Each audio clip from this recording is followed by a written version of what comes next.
I see lots of different industries being disrupted by the current technologies that exist today. I'll give one, for example, ChatGPT. I am actually literally training a robot to replace me. I fed it my book. I've recorded over 1,800 videos. I've written multiple courses. Wow. And so I'm feeding it content.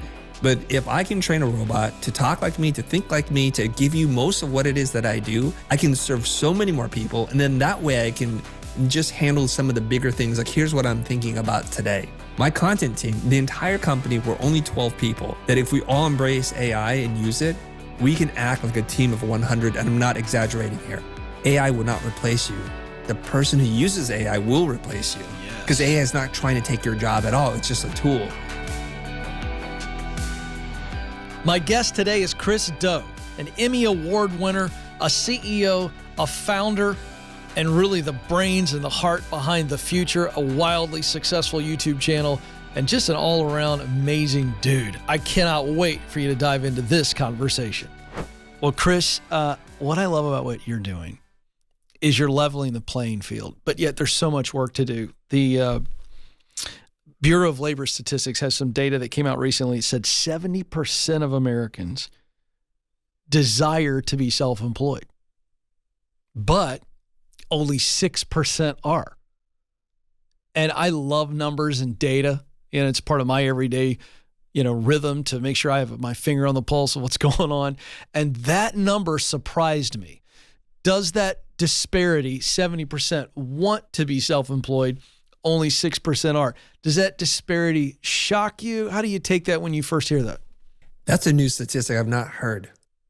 But if I map that against life and human nature, I think it's probably about right, meaning probably 70% want to be fit and eat well and to be a good parent or be a good student and everything else that you want to describe. And very few people actually achieve those things. It's a difference between desire and reality. We want things, but we're not willing to do what is necessary because there's a lot of pain that's involved and trials and tribulations you have to overcome to get the things you don't have. Yeah. So what's behind this big, giant goal you have? 1 billion people, teaching them how to make a living doing what they love. I mean, that's absolutely my mission. I don't have the 1 billion attached to it. What's driving that gigantic goal? As a first generation immigrant to America, my parents fled Vietnam in the fall of Saigon in 1975. Wow. So I was not born here. English is my second language. As this story is very common to immigrants, is the emphasis on education. Education is your way out of wherever you are in life, so you can start at the very bottom and move wherever you want. Case in point, my father started bussing tables when he first arrived in America. And I said, Dad, you waited table? Because no one's going to give a person like me even the opportunity to be a waiter. I cleared the tables. And I was like, wow, that's where my dad started in America. He wound up becoming the chief engineer at a semiconductor company in Silicon Valley. He was just at the right place at the right time, had the smarts, and put in the work. What I didn't know about my father was after work, he would read manuals so that he can bone up on what he needed to learn to move up in his position. And this is what he was doing constantly. He was constantly retraining and learning new things. So I grew up thinking I must follow this very traditional path, be an engineer, be a doctor, an accountant, finance person, something like that. And just by sheer luck, I think, maybe fate intervened, I was introduced to this world of design. And understanding and learning about that changed my life. It allowed me to make a living beyond any kind of expectation I had for myself. So I know education is a big key part in creating economic mobility for people, how we level the playing field. But the system isn't set up in a way that is fair and equitable to all people. We already know this. Yeah. If you have the good fortune to be raised by parents who have means, they will live in neighborhoods that have better schools. You'll be around similar achievement-minded folks, and you'll get the best tutors, and you'll just get more of what it is that success gives you. And then the opposite is true. You have family problems. You can't go to school. You can't pay for books. All kinds of things happen. And so the disparity between those that have achieved things and those that haven't are going to get wider and wider until I don't know where that's going to go, but it sounds like a revolution to me. I feel like we're making progress though, Chris. Are we? I do. I think we are. And I'll tell you why. I think you're an example of that. Because now what we've got to do is we've got to do a better job of communicating and people of influence have got to say to those kids and those families that may not have all those resources readily available. I think folks like you on YouTube, I think, of companies that I work with that I endorse that are offering technology training for $15,000 over a 9-month period. I mean, I'm just saying, I think there's a whole lot to do, but I am saying that what you're doing, and that was the heart of my question, is you are bringing new people into the education opportunity because you are demonstrating something that I've been railing on for years, that the education system is outdated. It is. And boy, there's a whole lot there. And I want to go there in a second, but I do think that technology, let's just call it YouTube, the world is now extremely flat. Friedman was right when he wrote it. I don't even think he understood it the way that it actually applies now. But a kid can come into contact with you, yes, who had that artistic talent to see things, and somewhere along the way, how old are you when you discover design? I'm 18 when I discovered design as a possible profession. Yeah. And that changed the course of my life. Yeah. Changed the course of your life. But 30 years ago, an 18-year-old figures that out, and they've got to go the traditional route. Right. Go get a degree that they can't afford, may not even be able to use, or in the sense of it doesn't matter where they got their degree, they got to come out and do the work, they got to get hired. You're teaching people to do it now. I guess that's what I'm saying. I'm hopeful that the gap is closing, that a kid on the other side of the world can watch a YouTube video and have his imagination sparked, and then inspiration develops from that. I'm hopeful for that. Tell me if I'm being too positive. I don't think you're being too positive. I think that's a very real thing that's happening. In one way, I'm a very patient person. In another way, I'm very impatient. Yeah, I get that. I'm impatient in that I want it more to happen faster for more people. And you're absolutely right. Sometimes I travel to distant parts of the world and in remote areas, and someone comes running up to me and saying, "Hey, I watched your video. It really helped me out through a tough time." And this is the power of media. Yeah. Whether you're listening to something on a podcast, watching a YouTube video, or anywhere else that you can consume a piece of educational material, I think all the signs point to the right direction. We're moving there. What I'm just seeing, and where maybe I'm just a guy getting on a soapbox here, I see a lot of money being invested in traditional brick and mortar systems that keep people out. And if we were just to take a small fraction of that and disperse it elsewhere into the free market to help people who want to teach and are good at teaching at scale, give them more light, more love, and we'll see what happens. Well, you're absolutely right. But we've got it. You know what's got to happen? The system's it's gonna have to fail. And I think it's in a system.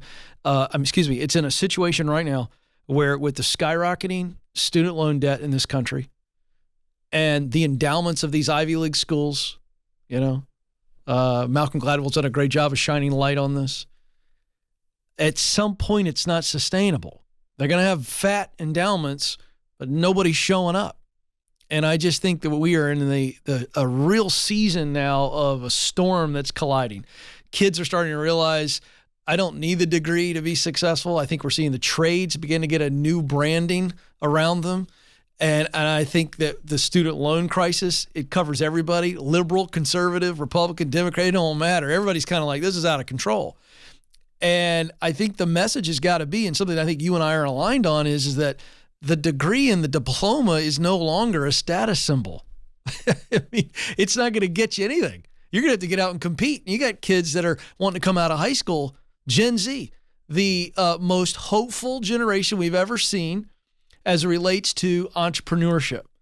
It's on the rise. What are your thoughts on that? Why do you think this generation, more so than previous generations at that age point of 18, 17, 18, they're thinking, man, I may start my own thing. What do you think is the cause of that?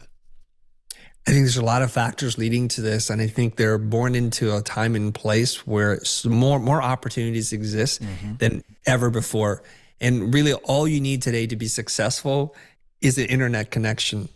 And the most rudimentary device that you can connect to that internet will be a game changer for you. You can self-publish. When did that happen before? Yeah. You can write an article and you can publish an ebook, or you can have it print on demand.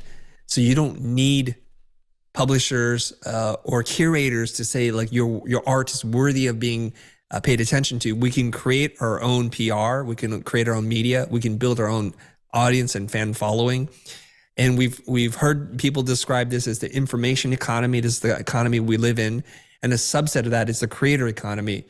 So a person living in rural parts in China can have an audience of thousands, hundreds of thousands, even millions of people following them from all over the world that want to see them succeed, will support them in their endeavors, and brands realize that. So we are seeing money moving away from traditional media into supporting creators to be able to connect with their audience. And I think this is a wonderful thing. Yeah, it really is. I mean, it's like a new form of connection that a lot of people my age, boomers above me, they just can't quite get it. And the world at work is shifting all while this is happening.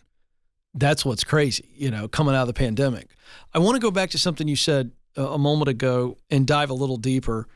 Do you think that we will see teenagers who have the raw ability and they just need a little bit of training? Taking your area of expertise. Let's say you meet some kid, 17 years of age, loves you. Sure, you meet these kids all the time. They've got the chops. You can tell they've got the design chops. What's it take for companies to start to hire that kid when maybe a Chris Do trains them versus your sexy state school? What's it going to take for an executive to go, you know what? We'll take that 18-year-old kid. He's got some character. More importantly, he actually knows how to do the work. We'll take a risk. What do you think has to happen? I think all it takes is intelligence, I think, because what is the hardest thing for companies to do to grow? It's a competition for talent. Yeah, that's it. And you can compete at the highest end, which is like we're all trying to cherry pick from the Ivy League educated kids. And I get that. You're going to pay top dollar. You're going to pay money on top of that for recruiters. And many of these people come in with a certain sense of entitlement, and they may not even work that hard for you, or they might not even care, or they're looking at their next thing. And so you're just a stepping stone. I literally do get kids who write to me. They're 16 years old and they can write copy. And it's like, I've looked at your sales page. I've studied writing. Here's a sample of my work. Would you consider me? I think we just live in such a unique time and place right now where that's a real conversation that's being had, where I'm considering and interviewing several people that I don't know who they are in real life. I don't know where they've been. All I know is they sent me a sample and it looks promising. It's worth a greater conversation. Some kid was in Sweden, some kid is from India, but it doesn't really matter.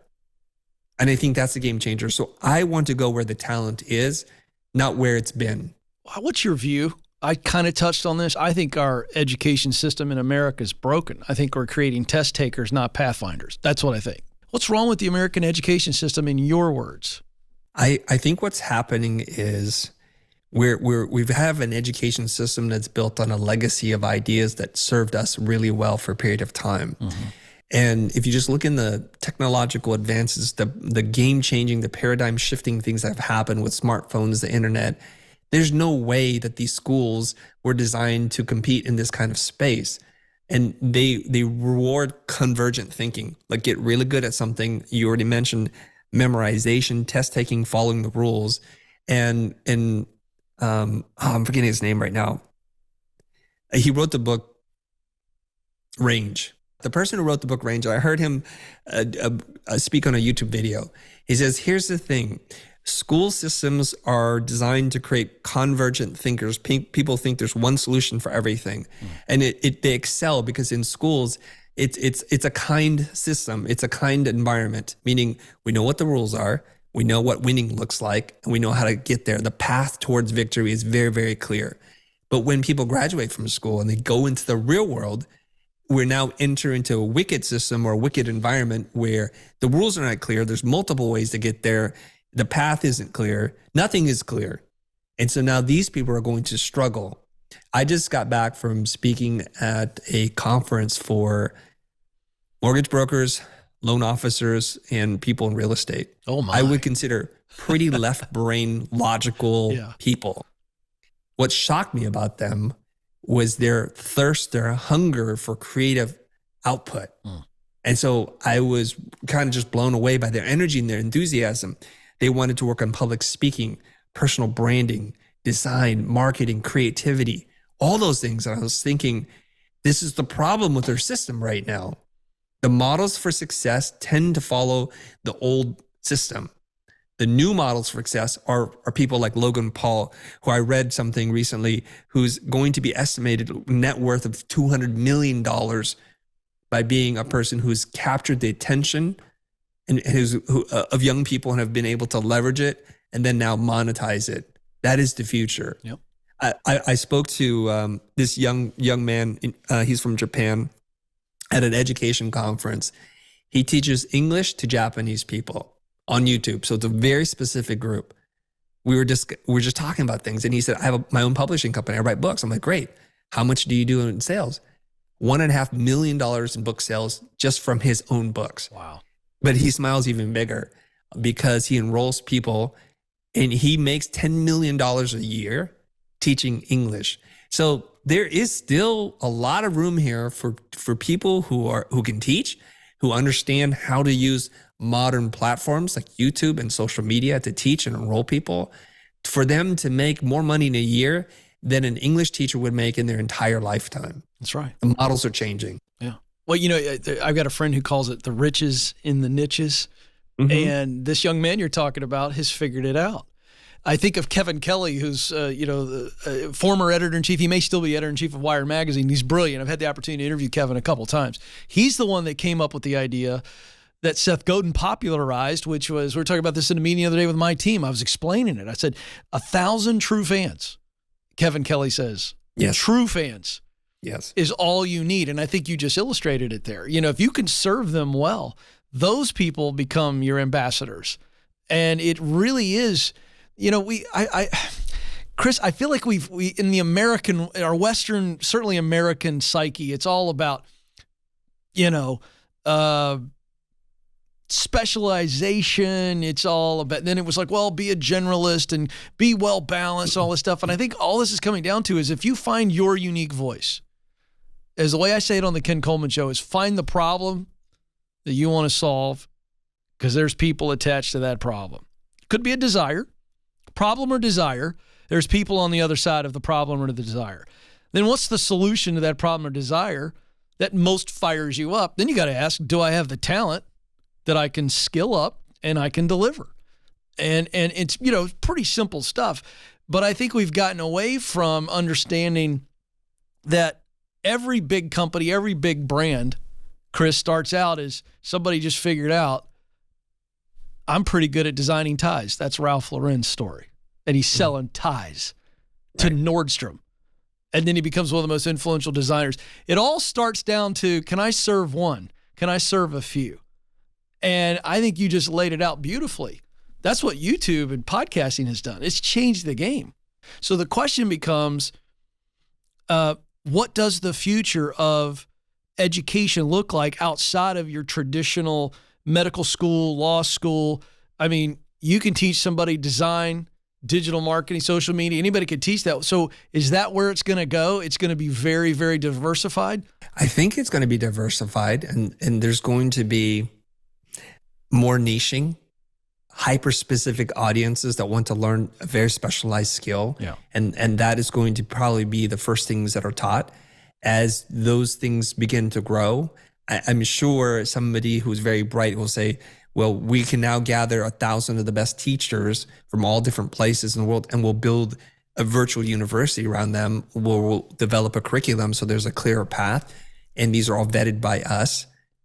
And if you go through this path, you'll hopefully be able to learn how to do the thing that you want to be able to do. I see that happening for sure. I see lots of different industries being disrupted by the current technologies that exist today. I'll give one, for example, ChatGPT. Oh my gosh, yeah. I was going to ask you about this. Yeah, it is very good at writing legal copy, because it turns out, a lot of legal stuff is boilerplate. Uh-huh. And so the need for attorneys to do certain things, like maybe defend you in litigation, you're on a murder trial or something that's going on, yes, they need to argue that for you. But there's a lot of things that are going to be replaced. So the education system is designed to create a worker from the last century, not this century. Yep. And that's the problem. That's it. You just nailed it.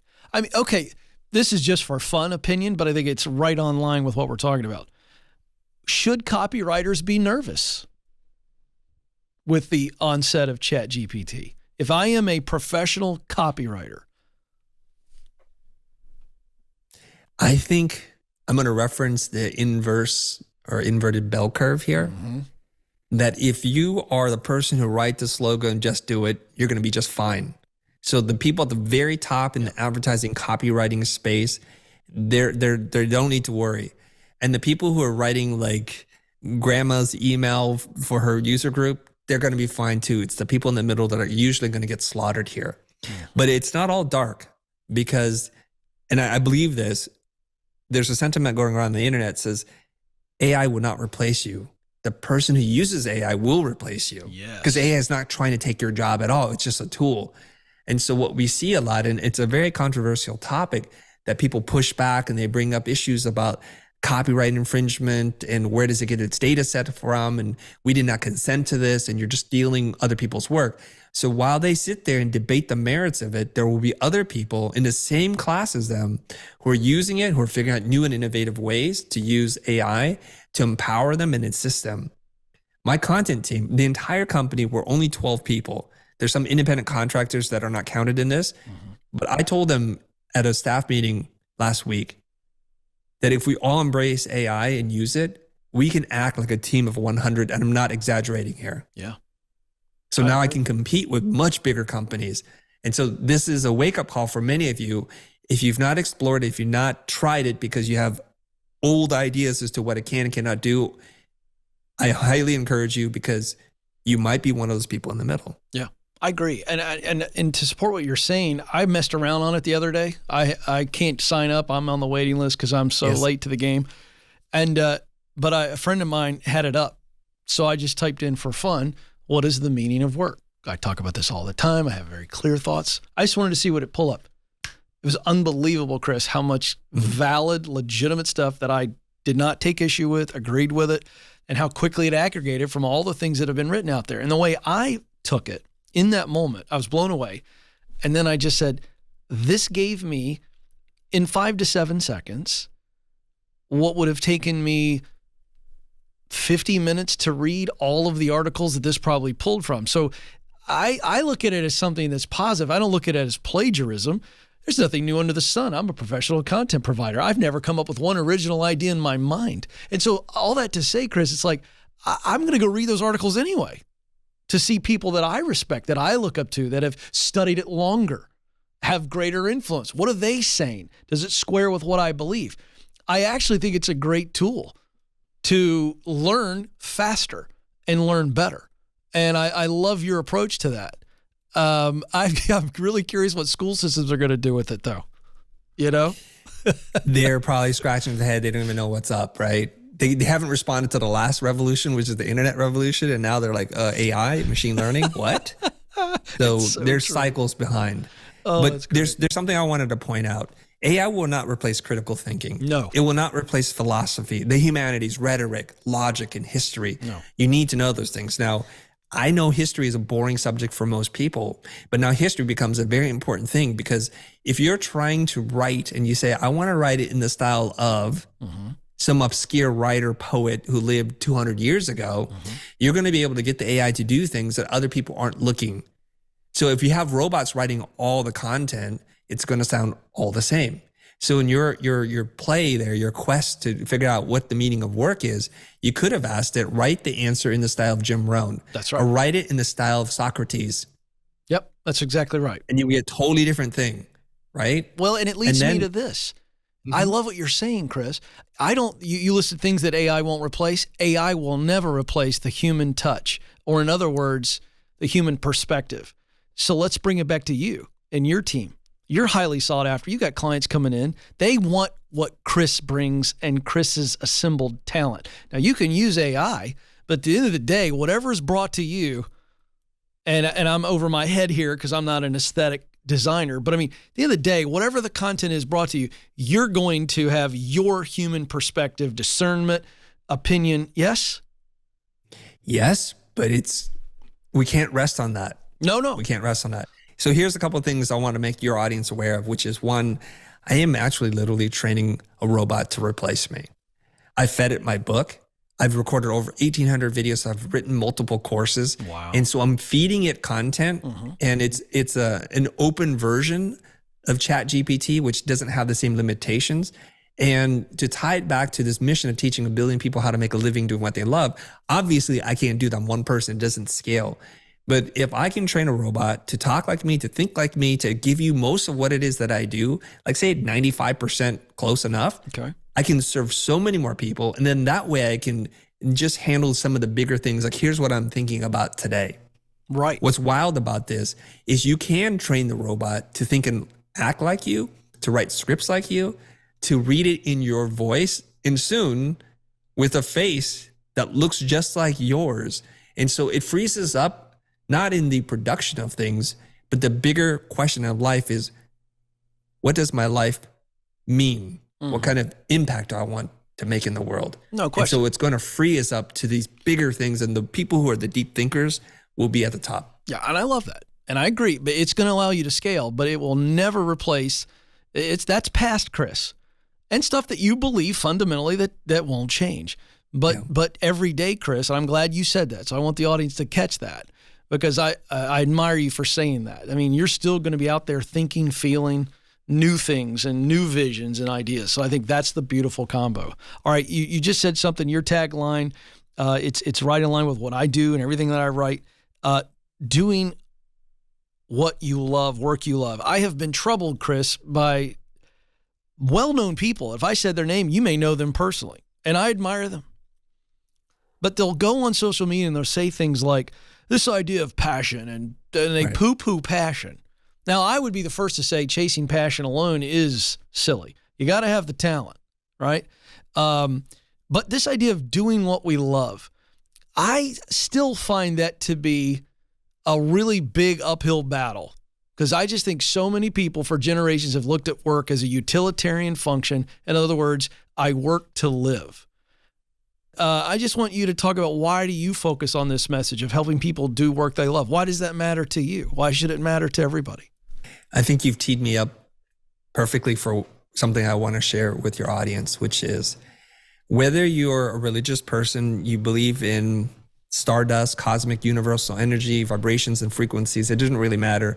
I do believe this in my heart, that given the number of variables that each and every single person has, your height, your weight, your width, your skin color, your eye color, the way your brain is wired, your preferences for things, makes you unique in the world, like 1 in a trillion. Yes. There's only 8 billion people on the planet. That means you're totally unique.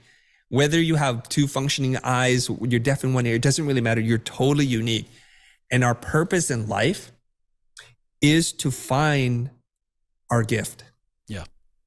And it's something that people might go to the grave with, never knowing, because they were told to do X, Y, and Z instead of what they knew in their heart was right. And so I think what we have to do is get in connection and alignment with what our gifts are.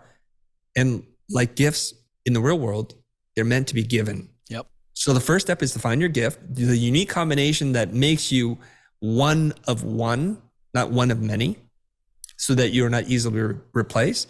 And then to find a way to share that with an audience that needs what it is that you do. Yeah. So the old way is become a lawyer. It doesn't matter if you care about it or not, if you're passionate about it. But here's the thing. The person who's passionate about law, research, and litigation will destroy you every day in court, because it's not deep in your heart. Yep. When you're motivated extrinsically by what other people want of you, you're never going to be able to compete at that level in which people who are intrinsically motivated, you're just not. I see it in design. I see it in art. I see it in business.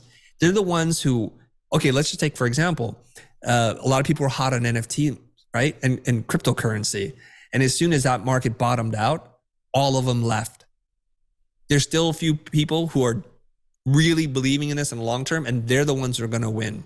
Yeah. So when the weather gets poor, people run. That's where you need passion. That's where you need conviction. And you need to be married to this concept. Like, my mission in life is to find my gift. As soon as I do, everything changes. And I'm not saying this on a theoretical level. I'm saying that from a personal experience. Yeah. I used to make commercials and music videos for a living. I also used to teach. Those two worlds were not the same. And in the meanwhile, I was running a business. Mm-hmm. It wasn't until YouTube that I was able to merge this passion for teaching making commercials and music videos and entrepreneurship that I found my gift. And now what I'm doing is sharing that with the world, just like you are. Yeah. Okay. So this is so fun. The reason I'm smiling like crazy is because this is like I'm listening, to excerpts of things I say from time to time. So I want our audience to hear this. They know that I say that our purpose is to use what you do best, talent, to do work you love, passion, to produce results that matter deeply to you, mission. Okay. But what's behind that missional word is motivation. And I love that you were saying intrinsic motivation. And so I want to walk this through with you. So you just gave us the picture of what happened, but I want you to use your own words. Chris, what do you do best? Couple of quick phrases or words. What do you do best? I think I'm a really good teacher. I take complex concepts and I break them down so that a lot of people can understand it. I do this through visuals, frameworks, diagrams. I do this through storytelling. And I do this through my unique style of delivery, my passion, my energy. Yes. I'm not for everybody. I bring a little bit of biting sense of humor. There's an edge to me. So I'm not Mr. Rogers, but I'm also not trying to attack and break everybody down. That's right. So it's this unique combination. I'm a lover of philosophy and ideas and storytelling. I'm really into pop culture and design and entrepreneurship. I have a decent memory for facts, not people's names apparently. Yes. But I use all of that. Yeah. Also, okay, so you have, we could say that you have the talent. What you do best is communication, connection, but the work you love, it's that combination of instruction, production, like you are marrying those things. And so all of a sudden it comes together, but then the final piece, and the reason I'm just walking through with the framework, because I know we're aligned, but I want our audience to see this with someone else. You figured out how to use what you do best to do something you love, but this is the last piece. And these last two pieces, passion and mission, are heart, Chris. That's what you talked about. It is heart. It's got to matter deeply to you. And you talked about intrinsic motivation. The results that matter deeply to us are the things that we are naturally motivated by. And by the way, Chris, I just don't think leaders can motivate anybody. I've just read too much, enough to get in trouble, on intrinsic motivation. And you can manipulate, that's extrinsic, but you cannot motivate anyone. But if you figure it out and help them figure out what lights their fire, they're motivated. So for you put it all together. The teaching, or let's call it instruction, production, that's that video design, super creative. But what I love is the mission for you. The results that matter most to you are what? The amount of lives that I have the potential to touch and impact in a positive way. Boom. I mean, is that not like, I'm going to ask a question. We don't know each other, just met. Do you ever get overwhelmed emotionally? And I mean that in a positive way. But there are times where I'll get choked up when I get some results back, whether it's a testimony from somebody or they meet me at a live event, or I meet them and they say this, and I'm sitting there going, I can't even believe I get to do this. Do you ever get choked up with that kind of result? I don't, and it's going to sound crazy. No. It's because I believe that's what the intention was, to create the impact. So when I received the feedback, the confirmation that it's working, I think to myself, of course. I'll just share an example with you. I was at an event just this past weekend on Sunday. This gentleman came up to me, a big burly guy. Like I can't get my hands around him. He's that big. And he said to me, what you said yesterday kept me up all night. I literally could not sleep. And my first words were, I'm so sorry about that. He goes, no, it was a good thing. You got me looking inward and you've opened doors to things I've not thought about before. And I can tell something is happening here. And he looks to the side and, one man to another, I look away, just like give him some space. He turns back and he starts to get choked up. He can't speak anymore. And I don't have words for this moment. So I just reached out and said, is it okay if I hug you? And then he just full on broke out in tears. Now, it is my hope that when I say things, I can have this kind of impact. So when I see it being broadcasted back to me, you send the signal, it's transmitted, the receiver receives it, transmits back to you that it's working. I don't get choked up. I will get choked up when I tell other people about the story. Oh yeah, Because and that's the now whole I'm point. outside the story. Yes. Yeah, and that's however we handle it. My purpose in asking you the question is to get that. So I want people to understand that it is when we see those results, it has deep meaning that is far greater than any amount of money in our bank account, any title of success bestowed to us. I'm just going to tell you, that to me is what keeps me coming back, because it's about contribution. And I think I agree. You can be an atheist, and you can believe in whoever.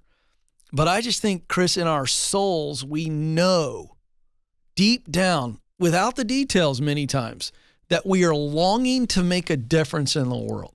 Yes. So that must be answered. It must be answered. I think we're hardwired to want to help people. Yeah. The problem has been in media, whether it's news or pop culture, maybe it's our parents, start telling us to be suspicious of people, to have our guard up, because people are going to take advantage of you. And so we start to grow into this place where it goes against our nature. And this is why I love Zig Ziglar's quote on this so much. You can have everything you want in life if you help enough people get what they want. And it sounds like some kind of woo-woo kind of new age spiritualism. I don't think so. And I'll tell you, I will have the numbers to report back. I really will. And I'll share this with your audience right now. In 2007, at the peak of our production company, we did almost $7 million in revenue. Last year, without doing any client work, by creating educational models, doing public speaking and all the educational stuff that we do, we did $4.5 million. I project we'll be at $8 to $10 million this year. Absolutely. And it's in half the time. And in creating educational content, I've had more than 3 venture capitalists reach out to me saying, do you need money? We'd love to invest in you. And I ran my other company for 20 plus years. No one ever called me. That's right. No one ever asked me of anything. Yeah. So there is good business. It's good business to help people. Yes. So do it because you love it, but also let's be prudent about, managing our lives as well. I'm not telling you to live like a pauper. You can help people. And here's the best part, and make an incredible living. And I sleep like a baby every night.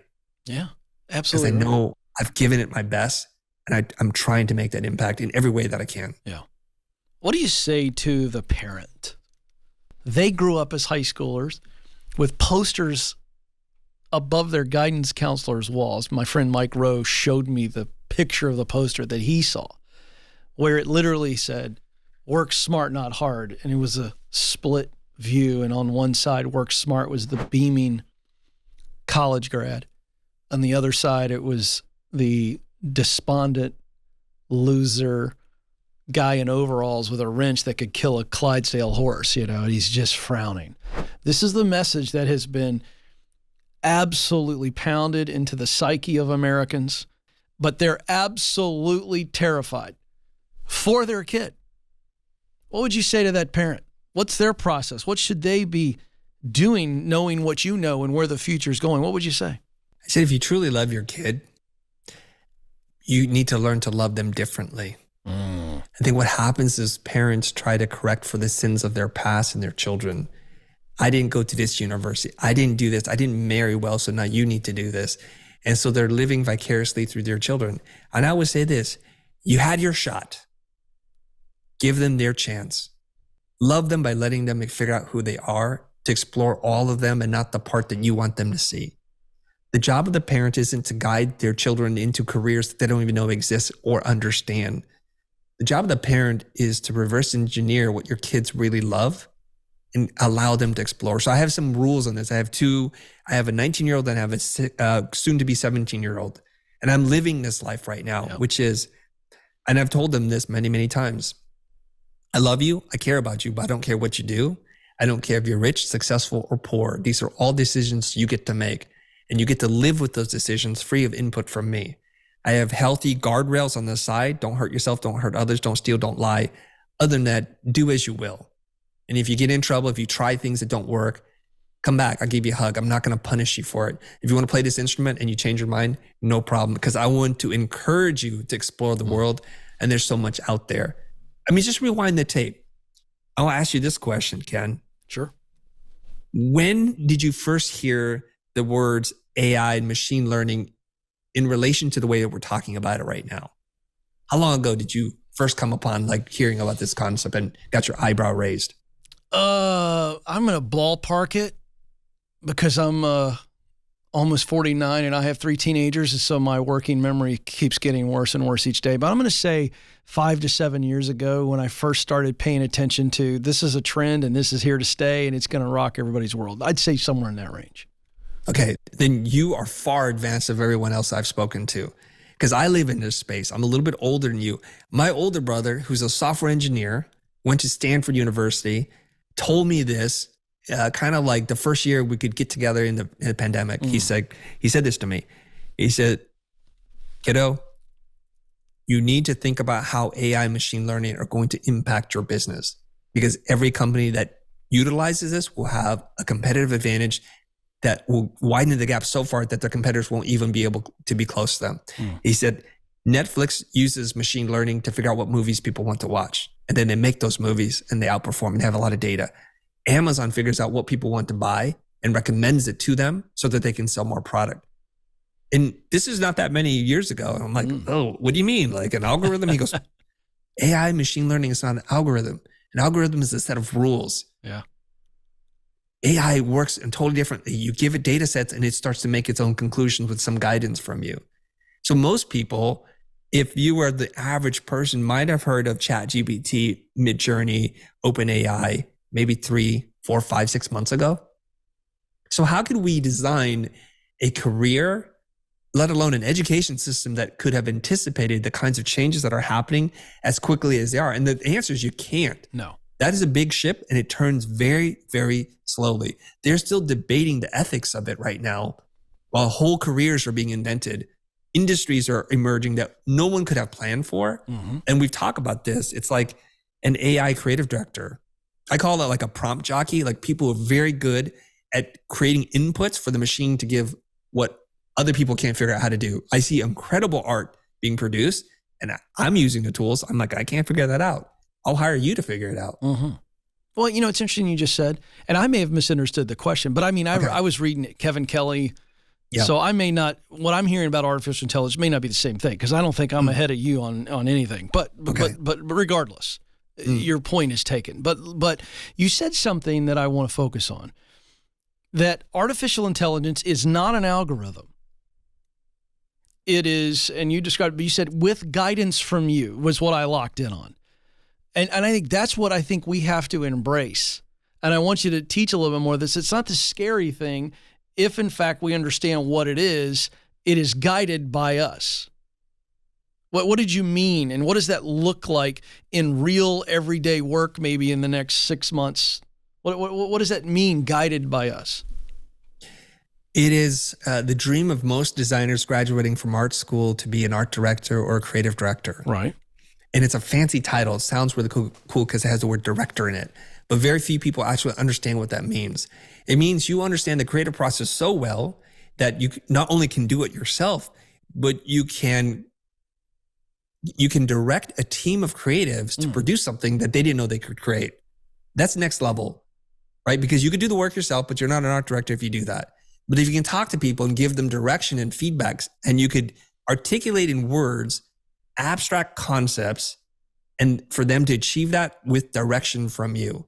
So let's just say you're thinking about a very specific logo, and this is what's been sold through to the client. So you would go to your team and you're like, well, the clients are looking for X, Y, and Z. So that's the input. And the team would go to work and they would generate ideas and they would show it to you. And you would select ideas that work and you would tell them why it's working. And then you would tell them why these other ideas are off target. And continue to refine and build these ideas until you get to this. What we all hope to do is to get to the magical solution. It's the perfect synchronicity of ideas and concept and form solves the problem. Now, when we talk about AI and working with AI, it's not any different. Crap input, crap output. I did this recently. I said, write me an article on this. I didn't give any direction, so I wrote the most bland, generic thing that is unusable. And then I think back, if I had told my team, make me something cool, what I'm going to get back is anybody's guess. But if I give it parameters, if I describe to it even imperfect language, in detail, it can work with that. So make me a cool logo that is minimalistic and iconic as Nike or Apple, that has simple geometric forms that look good in a square space, that is solid with one color, and that would be timeless. My odds of getting what I want go up exponentially. And that's what I mean. We need to train it. We need to talk to it, and it remembers, which is really cool. That is so cool. I want to get to a couple quick things here that are all related. As a dude who loves instruction, you're gifted at communication, you love instruction. I assume you're aware of the stark numbers of teachers that are leaving public education because the system is broken. We don't have time to get into that. We got a whole generation of teachers that have left, and they left the craft that they love only because of the environment in which they were doing it. How can we harness that power? What would you say here? And I know this is a big open-ended question, but I think you've got some wisdom. First of all, I would say congratulations for leaving the system. The system was not designed to reward innovation, new thinking, new systems, adapting to new curriculum. I was inside the system before. It's like you fit within a very tight pedagogical model, and what they need you to do is to fill gaps, basically from where they came from to the next class. And so it has to tie in. I get that. I understand why that has to be, but it doesn't allow me the flexibility to teach what I want, what I feel is relevant. And so at some point you feel that frustration and you're going to complain. And as someone has told me before, you're allowed to complain one time.